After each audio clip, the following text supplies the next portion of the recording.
Three, two, one.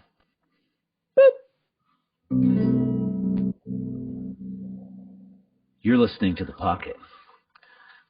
Steve, who are we welcoming to The Pocket today? Who is this young man with us? Dude, brah. This is the inimitable Keller Williams, who, like with everybody so far on The Pocket, we've got so much history with, which will be fun to talk about. And, of course, Keller's kind of gone on to do some stuff out there in the world. And I remember seeing Keller on Browns Island here in Richmond several years back and was just blown away. I think the time before that I had seen you was opening up for us at Peabody's in Virginia Beach. And so this time it was like 2,000 or 3,000 people, a super amazing, like kind crowd. And the best part of it is like at Browns Island, there's a train track that goes by, and this train came by in your set and you incorporated the freaking train into your music. Like you made the train part of your concert. And for that, sir, I salute you.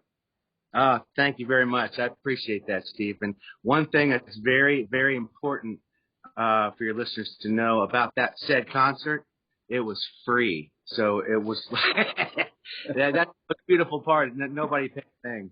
Word. But yeah, I remember seeing the conductor who had kind of stopped on the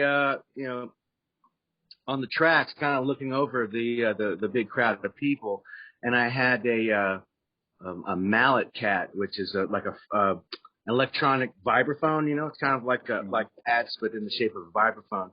And I put on this flute patch, turned the volume all the way down, stepped on the sustain pedal, the sustain pedal, and hit all of the black keys.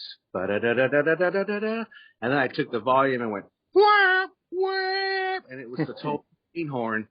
And I want to say the guy did it back to us and just really, like, he won. You know, with all of the speakers and subwoofers, his train horn was real and was like, whoa, and like blew our hair back. And I think that was that's a special moment. I'm really hadn't thought of that in a while, Steve.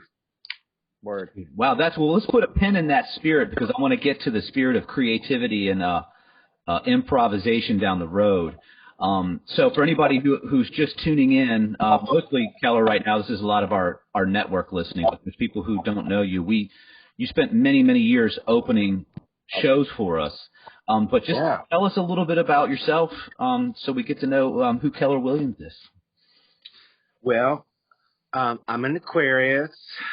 I like long walks in the woods. I'm a family man, married for 22, 23 years. I don't know how long, Craig, some long time. Respect. And two incredible kids, 13 and 16 years old.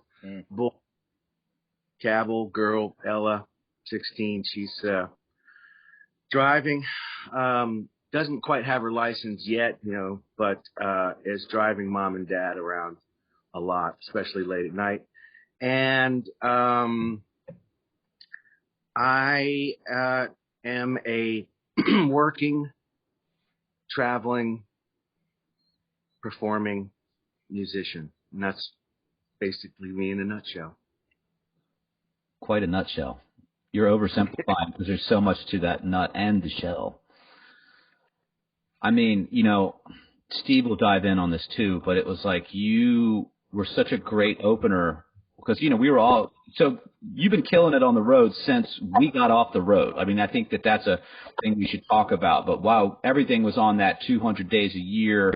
Like it felt like you were on the road with us for like a year, and it was such a great opening act because it was like we were amazed. Like, look at this one dude playing multi-instruments, like making sounds with his mouth, like just being a modern-day one-man band.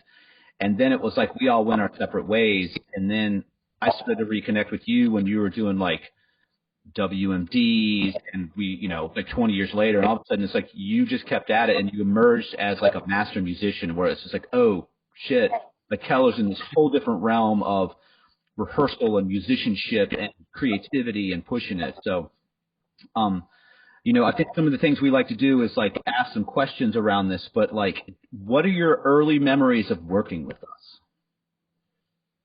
Well, I do remember the Peabody show in Virginia Beach, the very somewhat, would you say, famous type of venue, would be Peabody's. A lot of folks played there. I remember, as a musician, just playing in the open mic realm around Virginia Beach and seeing a lot of bands play Peabody's, and I never would have been able to play there on my own had not been for opening. But I just remember everyone being super nice in the band and high fiving and good lucking and it was just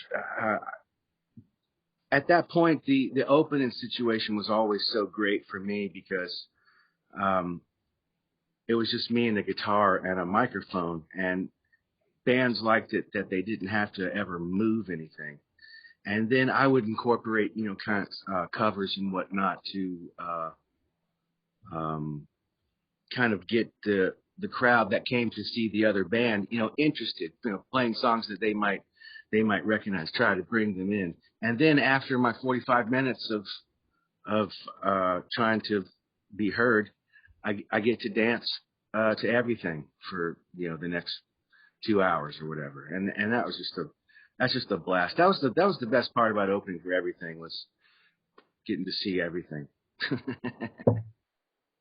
Dude. Yeah, it was Peabody's in particular was one of those places that sort of pushed the envelope on what kind of crowd we could get over on, because Peabody was like, I don't think anybody will be offended if I say it was kind of a bit of a cheesy beach club, and it was all about the dollar drafts and the waitresses in little tiny skirts and just I think there was definitely like a black light theme and just kind of like total the music that they played in the breaks was like, what was that song, like You're Unforgettable, like that, just all of that stuff. Yeah.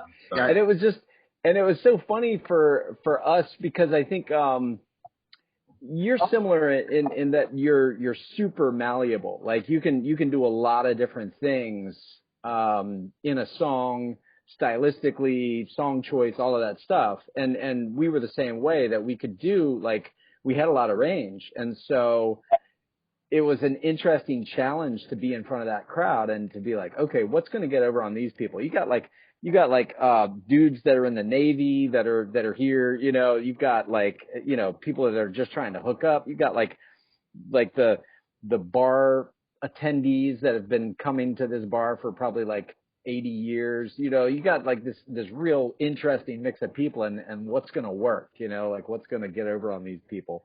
It was not a kind crowd sometimes. And so that, it was really like that memory I have from that show of you is seeing you just rip this trombone solo. Like what you're doing on your guitar is like super complex. And then you're doing this like legit trombone solo. Like if you look away, it's like, okay, dude's got a trombone and just incredible.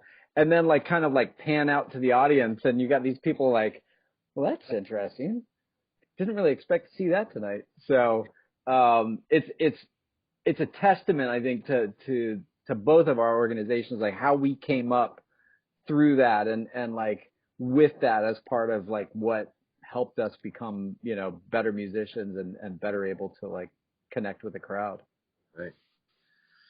Yeah. Well, I think everything in general, especially at that time, didn't matter what the background of the audience. What you guys were bringing was just super positive, upbeat energy, and that is infectious, no matter what kind of music you're into. And even the pop, the radio music that was being played in between sets and stuff, that's kind of the sound of Virginia Beach. Virginia Beach has always been kind of a radio town, and that type of music and everything's music, is similar in the sense that it's accessible and positive and jumpy and uppy and good. And I remember just people always just jumping around and being happy at your shows. The basics, right? Life. Yeah. Yeah. So, it's interesting, Keller, as I'm listening to you, I'm curious as to, once we kind of stopped maybe being on the path ourselves and you really got further into your path. When I say the path, I mean like just the road, just full on. Like, tell us a little bit about that dynamic of like when we stopped like seeing you and when we got off the path and your transition from really just grinding it out to when things started to really click for you, like creatively and professionally. Well, I never really had a backup plan. And so the idea was to always, just adjust my life and expenses accordingly to the income that's being brought in. So it was always very mid-Atlantic, East Coast, just trying to stay working. There's a lot of times where I was just playing the same place every Monday in Fredericksburg, same place every Tuesday in Virginia Beach, and Wednesdays in Richmond, and Thursday you go back, DC or whatever, and Friday and Saturday you try to open for bands. It was pretty much like that. But I would say it was probably about 1999 where I kind of started to bring the bass into my loops. I do a live phrase sampling on stage, and once I actually brought the bass into the loops and started to really move air, people started to kind of feel that vibe. And I'd say probably around 2000 to 2005, was an amazing ride for sure. That's when people really started to buy tickets, and I started to go further up in the like you would jump venues, from the club to the small theater, that small theater to the next size theater, and I think it was a lot to do with the addition of the bass. I can only credit the bass. I think that's when everything really started to change, is once air started moving and people started moving. That's really interesting. I was wondering, like, was there ever like sort of a not a master plan, but like, this is really what I want to do, like kind of like a dream of like, seeing you now where you're surrounded, like you've got this circle of instrument stations around you and everything's all linked up and like it's just this like this mothership, right? Did you ever have a dream of that, or did you just kind of work your way into it? No, it all just kind of happened naturally. It just started, like I said, with a microphone and a guitar, and sometimes a djembe drum, and that was like early '90s. And then then came the bass, and then there was a whole like stand-up drum set where I had a big kick drum about head high that I hit with a mallet, kind of like a Mickey Hart, late '80s type of background drum set. Definitely, yes. There was a time where everything was the whole. I would use the whole stage, and we'd have a trailer. And but I guess the past 10, 11 years, I've been on the weekend warrior mentality of leaving on Thursday and coming back on Sunday, so that we're kind of limited to what the airline allows and what can fit into like a minivan. And technology has come to a point to where I can do a lot with very little, a guitar synthesizer, a little thing that goes under the strings, picks up the vibration, sends it through this little module, which talks to a thumb drive in a computer, and I can get, sap sounds and helicopters and all keyboards and stuff. And so that's very portable. And then a bass on a stand and a drum sampler that has sampled actual beats of drums. And I create the beats. Nothing's pre-recorded, and then there's a couple guitars. So it went from a whole stage full to a nice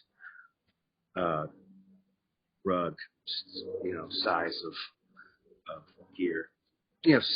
Three checks apiece between me and my right-hand man, Louis Gossane, who goes back a long way before me with Full Stop. I think Full Stop and everything were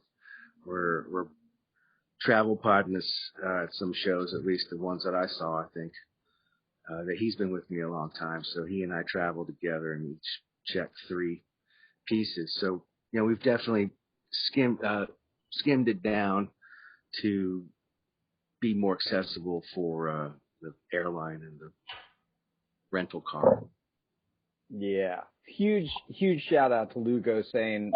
He came up with us at JMU and kind of entered into the fray of bands that were popping up out of JMU, and we just had Ryan Nichols, our sound man, on the previous podcast, and like Lou, Ryan was an Eagle Scout, and I remember Lou had this kind of same aesthetic, which is just like whatever needs to get done, you do it, super positive, just like right-hand man, like you said, and like, front of house engineer plus, so yeah, good stuff.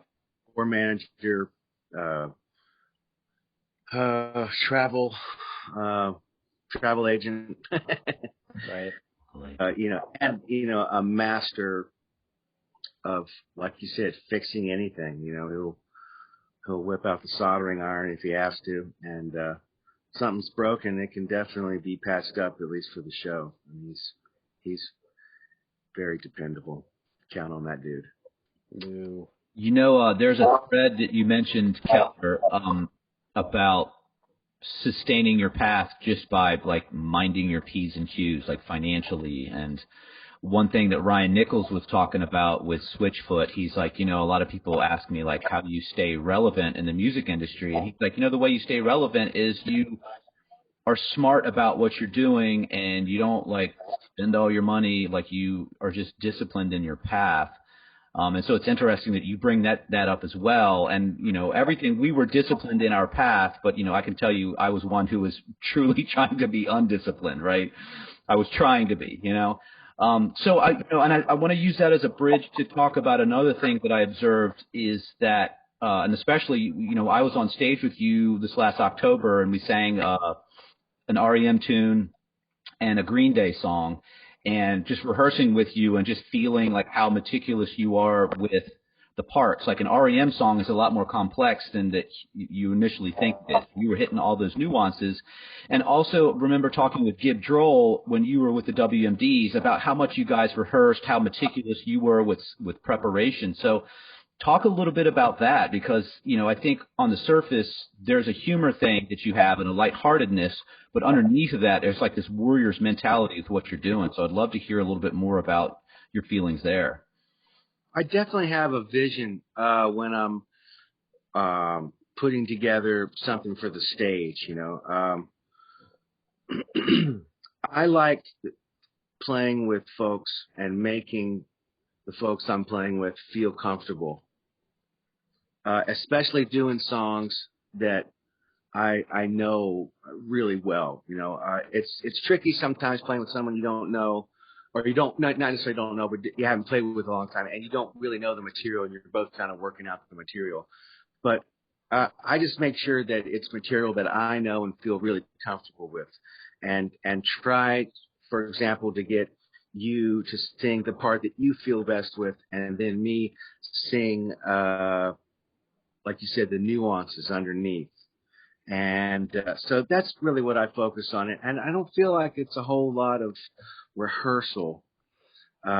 Rehearsal's never really been much of a constant for me, especially with WMDs. It was probably it's probably like a couple days, before the tour. But every day, on like a sound check and stuff, our sound checks would be 90 minutes. That's kind of where the rehearsals would come in. But it's more about comfort, I think, for me on stage and playing with folks and having a precise vision of how I think it should go, and grateful that I play with people that allow that to happen. Because if they didn't, it'd be a lot of bumping heads, which I expected a lot more of. But I think it helps to have a clear idea and pathway to go, especially for something for the stage. Yeah, I think it took us a long time to get there. That we did a lot of jamming. We did a lot of, I think one of the things that we did almost every show was get people up on stage with us and play. And I think there was a lot of mess that we made until we got to a point. And it was funny because we just had a conversation about the show that we just played, which I don't think we had ever talked about, like, sort of leadership of, like, on stage in a jam, somebody either musically or like with a head nod or something is like, like, hey, all right, let's go here, and sometimes that can happen magically in the sauce of the jam.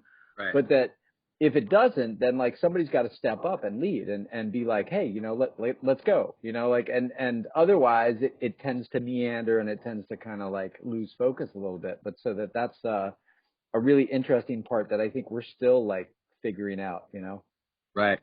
Yeah, it takes a long time for a band to play together with one conscious, one vision, one mind.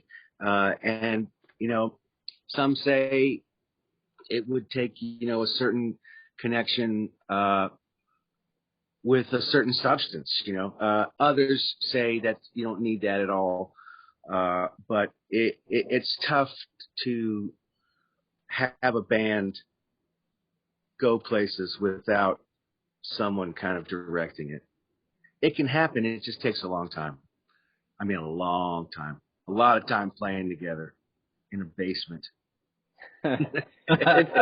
It's the magic though too. Like I think that's like when you do that, it's like, you can play the form of a song and there's magic in that for sure. But when you go out, and there's no net, there's no like, if it goes south, it can go really south. But like if it goes right, it's everybody's just like casting this spell, like conjuring this thing, and the audience is part of it, and it's all happening like in that moment. And it's just like, it's my favorite thing. It's my absolute favorite thing in the world. It's a give and take. It's a circular thing. It's undescribable sometimes when it's right. Amen. One thing, Keller, that just, wisdom of age, when everything's journey was sort of in a, let's call it a dormant state. And I was, we were all coming out of the music industry, slightly changed.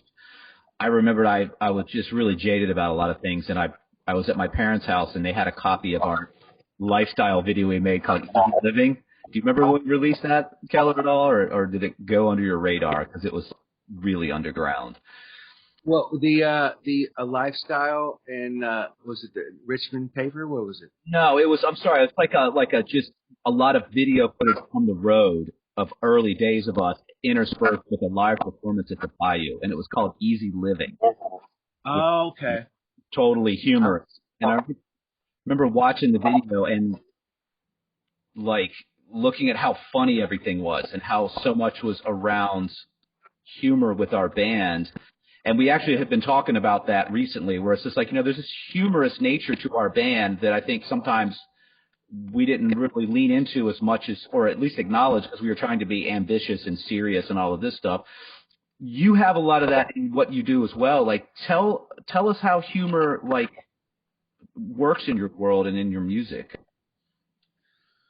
Well, I'm a bit of a comedy nerd in the sense that I listen to all the comedy channels on Sirius XM in the car, to the point where, I can recognize people's voices, and most of the times, I remember the bits that they're doing, and it's basically, I guess it's self-indulgent in the way of, if I'm writing a song and it's going to be something that I want to perform and continue to do, it has to be, to me, something that would make people think and possibly laugh. And the only way that starts is with making myself laugh. And so that's kind of how I approach songwriting from, right now, as far as if this first time, if you're ever hearing this song, which, if you play a lot around the country, there's a lot of people that are seeing you for the first time, or they've seen you and they're fine, you're playing new songs for them. And if you're going to see someone who you really like, last thing you want to hear normally is new songs, because, you're a fan of that music and you want to hear the music. It's taken me just years to come to grips with that.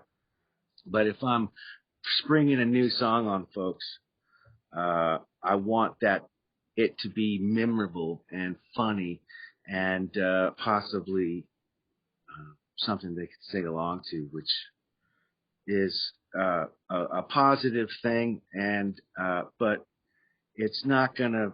I don't think it's gonna get me any, make me any awards or make me, rich by any means. It's definitely not. I don't write music for the radio. It's self-indulgent, and it's just, I guess that's where it comes from. It's just trying to make myself laugh. It's the easy, short answer, Craig. Steve, I feel like this is your zone here, because I feel like what Keller's talking about is like audience buy-in and ownership and connectivity. So bring it, bro. Yeah, it's that there's that idea of conjuring in real time, and then this is like, conjuring asynchronously, but the creative process, and as you're creating something, I think one of the things that we're working with students with like the music is sort of like, what are the rules of songwriting? So like, this is what a song is, and this is how people expect things to sound, and whether that's dissonance versus consonance, or chord changes or key changes, or all these kinds of things are like sort of the structural elements, the Lego bricks of making a song. And then this at the same time, students want to learn, like, how do you break those rules? Like, where do I make this authentic to me? And I think the thing that that you're talking about, Keller, is like just that authenticity. And what you've done so well is you've been really, really true to yourself, and there was an audience that was like, oh hell yeah, that's what I'm looking for, and that like is just this perfect fit. And so I think it's inspiring to to be able to talk to students about that path, and to say, you don't have to do that formula thing in order to get through that gate of radio play, or whatever that stuff is. Especially now, now the pathways to reaching an audience are, if you can pull that lever of authenticity, if you can like find something that really like is your jam, then that's probably the best path. You're on the right path if you're doing that. Yeah, I'm trying. I always said it, when it stops being fun, you have to stop doing it, And that kind of happened with the whole kids music world, It's just I entered into it, did a record, did like a dozen shows, matinees around the country, and yeah, retired. I've retired from kids shows. So yeah, I think it's very important that it has to be fun. It can't be work. And as long as you love what you do, you never work a day in your life. It's kind of a motto to live by, at least in our world. Yeah, word. Amen. You know what? I'll talk with Steve after this, and I'll try to figure out if we can come up with an award for you. No, no, About that. We totally got you, bro. We're going to make our own award show. We're going to come up with a category that you're going to win. That's funny. Dude. So how did the pandemic affect you? Oh, I'm sorry, Steve. Do you have something you want to dive in on? No, that's good. I've got I actually asked on Facebook if people had questions. So we've got some listener questions, but we can do like a rapid fire. I'm super curious about the pandemic and kind of that's a great question. Sure. It was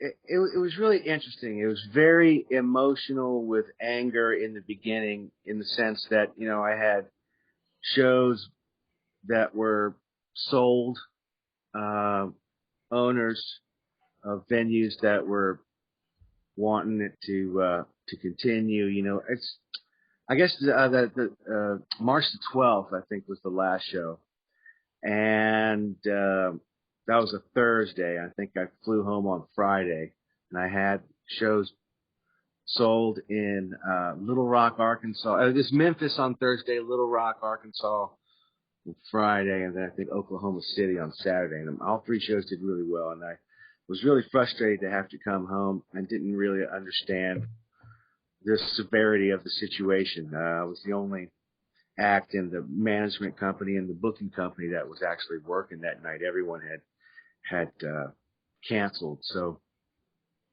a lot of pressure. And I guess the first week or two, it was kind of like anger with the machete and going to the bank and forging a path down to the river. And then after a week of forging a path down the river, you know, I would just kind of sit by the river and watch the river just go on by, and just started to really kind of lean into the fact that it was out of my hands, out of my control. And you know, lucky enough to where we had the means to be okay for a few months. But what happens after that few months, you know?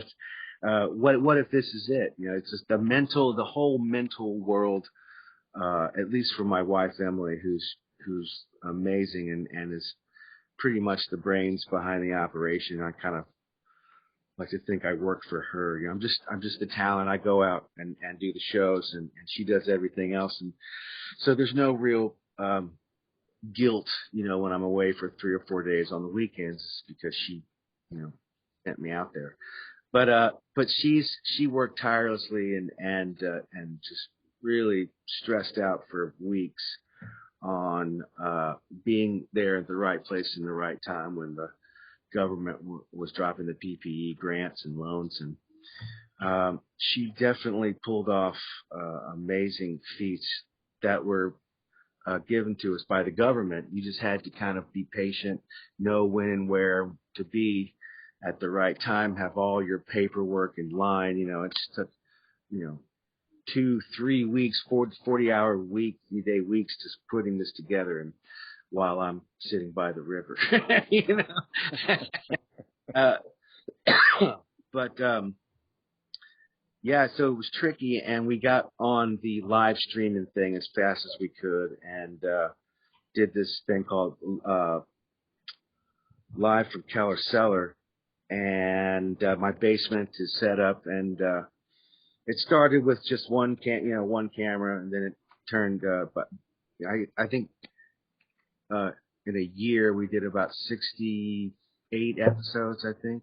Wow. And ended up with like 7 or 8 cameras, which were all like iPhone 5, 6s, whatever, on tripods, tapped into the same server, you know, which goes to an iPad where Lou would just fly in different angles, and we'd use different rooms, and it got to be really creative, and there was a really interesting community that came out of those live streams.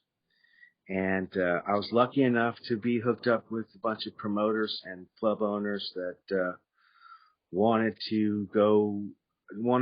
it to come back sooner than it should have, and and were unafraid to do socially distant shows where people are spread out. Table service, you don't really leave your table. And that was as early as August. So it was like second week in August, I guess, where it started. So I got to play from August to November, about 22 shows that were all outside and socially distanced, and, you know, drive-ins and pods and all these amazing pivot ideas that were necessary in order to have live music during that time. So it was, and during that time in the summer, you know, I'd be on the out here where I am right now, actually on the back porch. No material, but you know, I have this phone and just hit record on the little voice memo app, and I would just do these improvs in these crazy tunings, and would send these improvs to this guy named Bobby West, who goes by the name Erothyme, Erothyme, and he took these improvs and beat mapped them and put all this really cool production behind it, like bass and drums, but electronica style, and that was the record from 2020 called Cell, which is on Spotify, Apple Music. But, you know, I recorded all my tracks during the lockdown on my cell phone, and Bobby West just geniused it out. So that's out there right now. And that was pretty much the year in a nutshell. A lot of hanging out by the river and recording crazy improvs that got turned into a record, and you know, hanging a lot with the kids. And there was always that Friday Night Cheese, where String Cheese Incident would release like a Nugs.net show on YouTube, and I would crank that in my speakers through the wilderness at 110 dB on Friday nights, and that would be kind of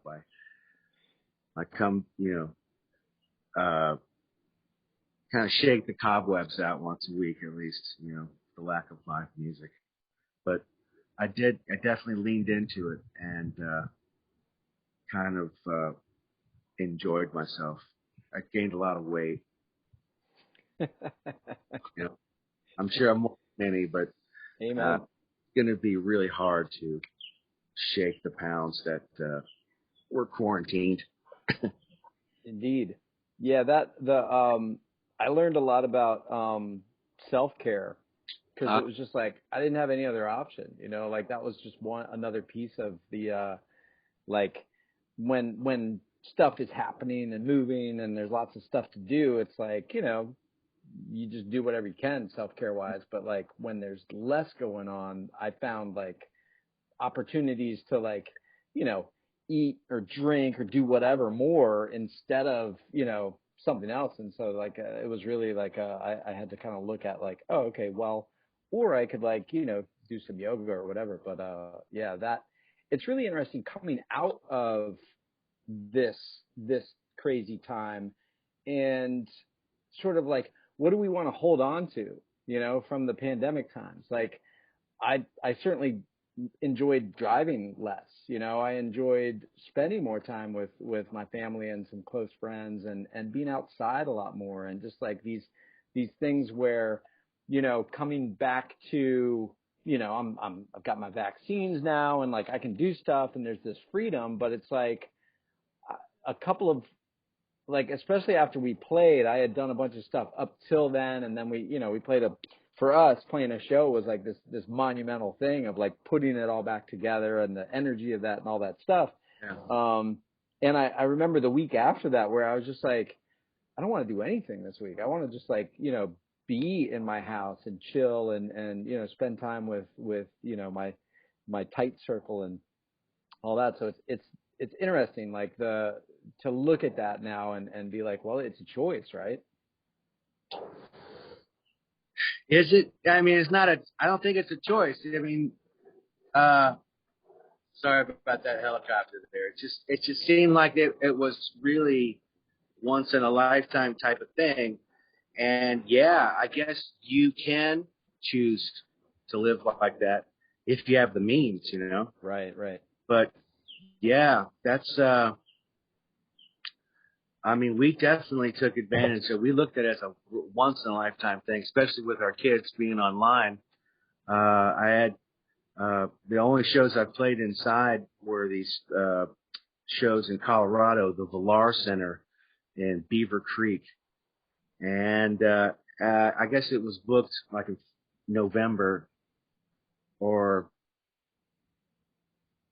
maybe before that, but it's a 600 capacity theater, and they sold 100 tickets. So I think the government allowed 100 people for a gathering. Mm-hmm. So I sold like 90 tickets, and then right before the shows happened, they, this was going to be 90 people in a place that holds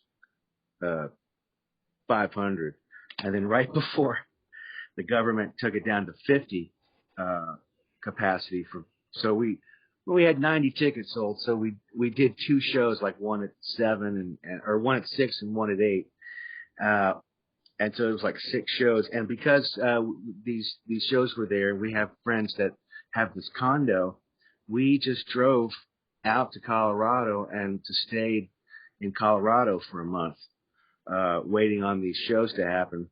And the kids were online and could actually do schoolwork and then go ski for the rest of the afternoon, and that's not normal for us. And then the same thing happened in March in Florida.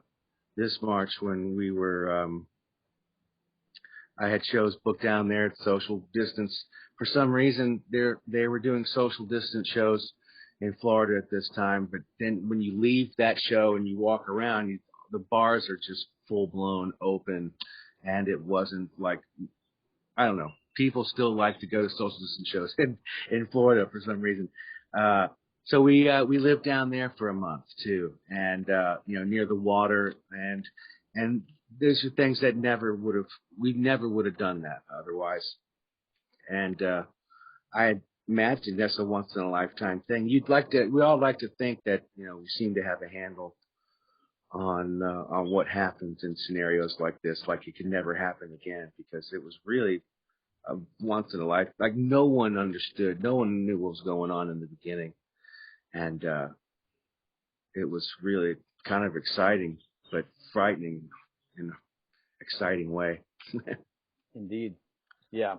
And like you said too, as it was coming on, it was really surreal.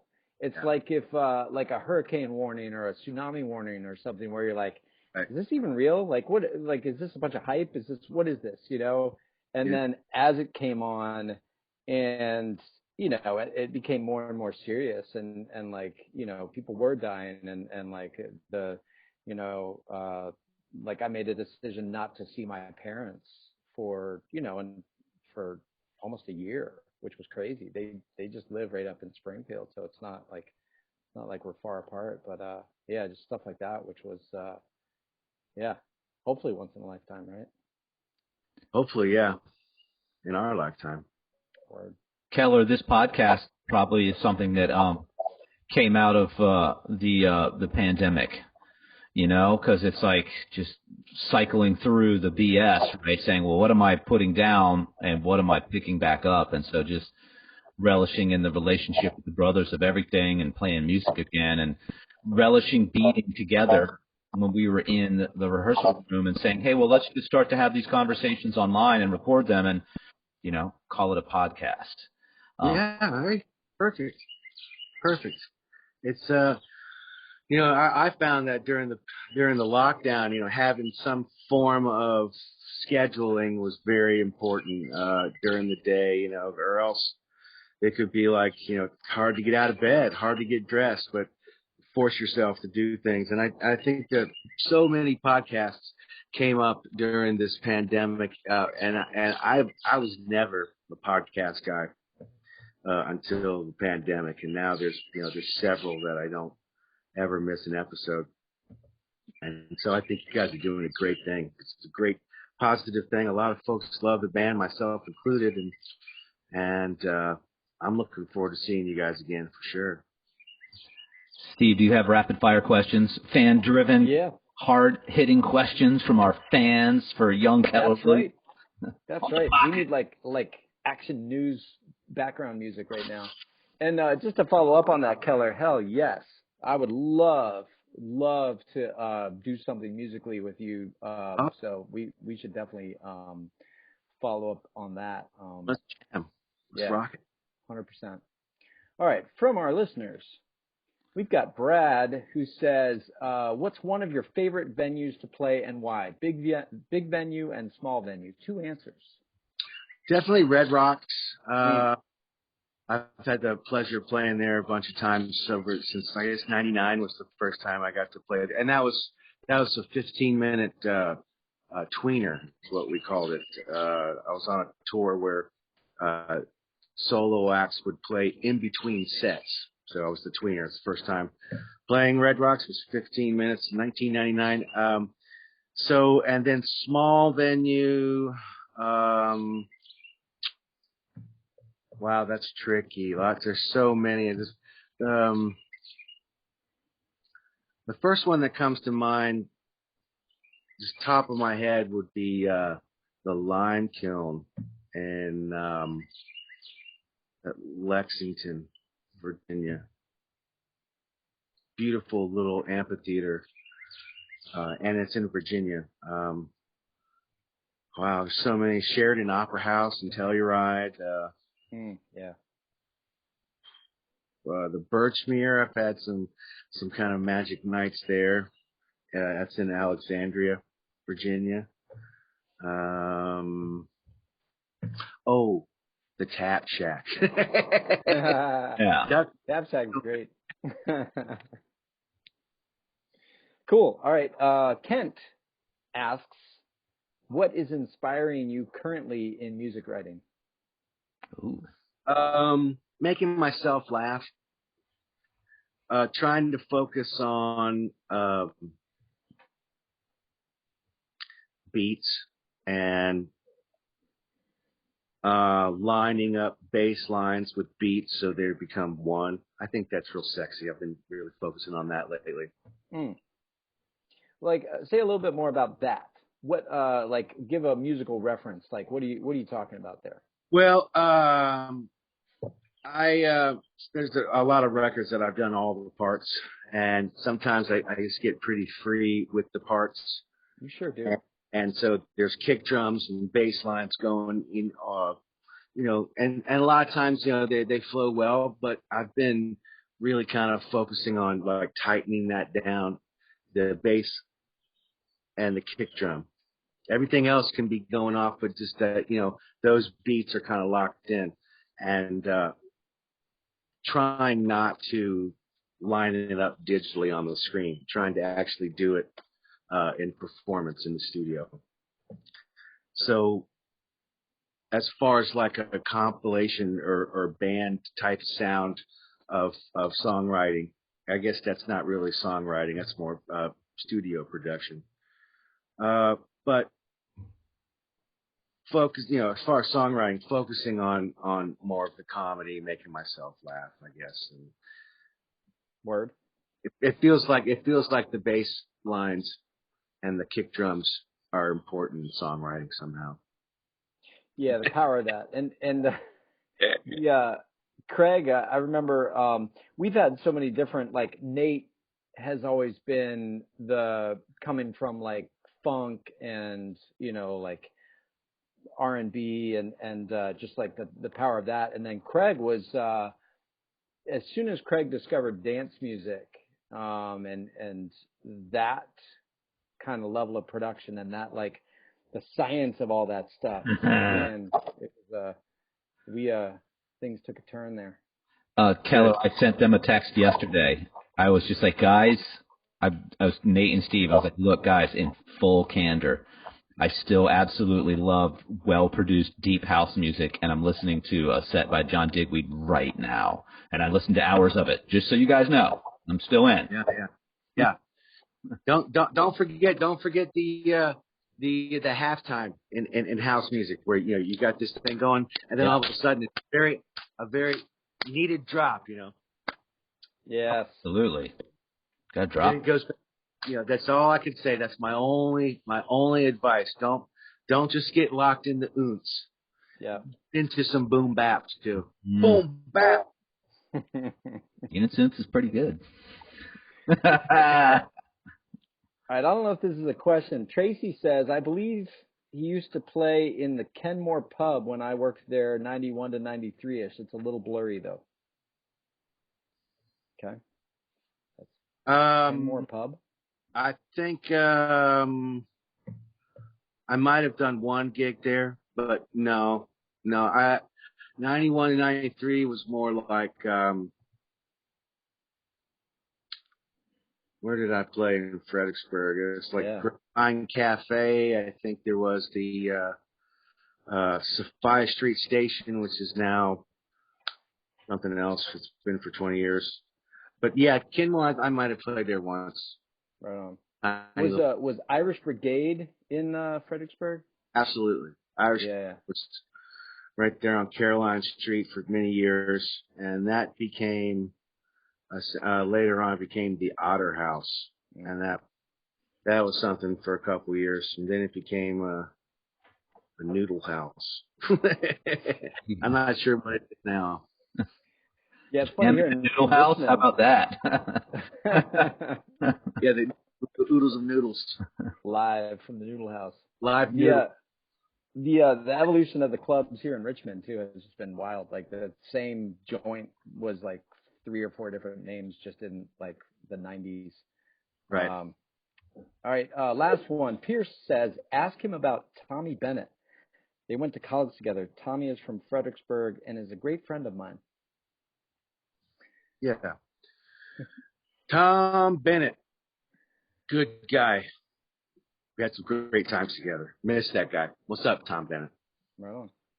There you go. Word. I told you they would be hard hit, Keller. Deep. I heard that come out. I was like, uh-oh.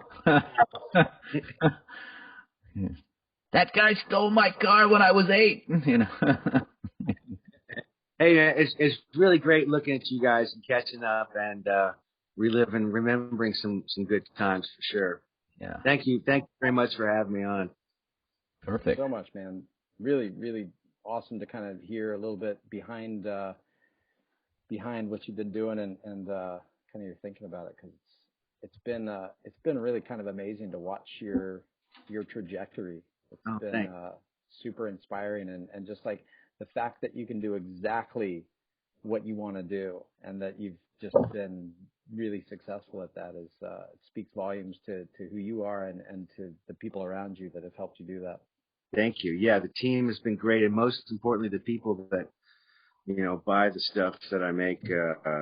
They're the ones that are allowing me to do it. I couldn't really do it unless they said it was okay. Yeah, work for them.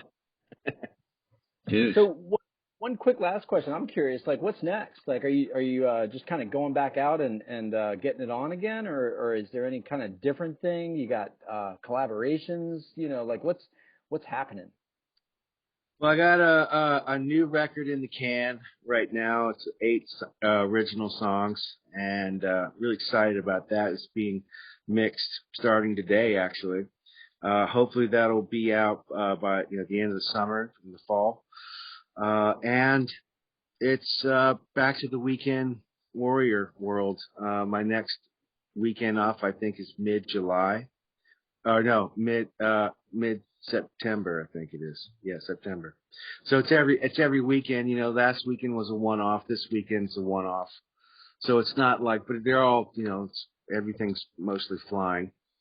It's not too hard, but it's definitely kind of getting back into that mentality of being gone every weekend. So grateful that work is there and people are still allowing me to do it. Yeah, man. Word. Totally. Yeah, it's awesome. So glad that you can get back out there and it's just great to be able to play shows again. Just to tap back into that energy is super. It is amazing. Keller. Word. The master, the man, dude. So grateful to have you on the pocket. We're going to check in again with you down the road for maybe getting you back on, and we definitely want to play some music with you. And just what a beautiful soul. Appreciate you, brother. My pleasure, man. Thanks again. Steve-O, how do we do this since I have the guitar? Do you want to do the vocal outro? Do I got You got to take us out. Okay. You've been Thanks listening. Oh, no, you take us out, Steve. Oh, man. You've been listening to The Pocket with Everything and Keller Williams. Williams.